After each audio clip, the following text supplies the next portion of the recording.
This is a weekly test of the Emergency Alert System. This station is testing equipment that can quickly warn you in the event of an emergency.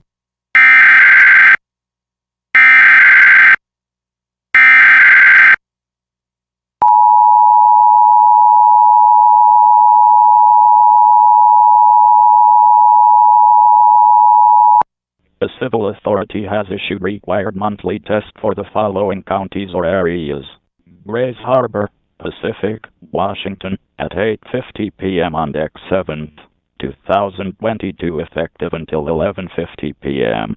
This is Grays Harbor County conducting a test of the Emergency Alert System. In the event of an emergency, this system would bring you important information.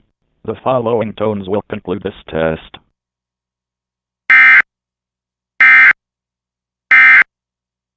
This concludes this test of the Emergency Alert System.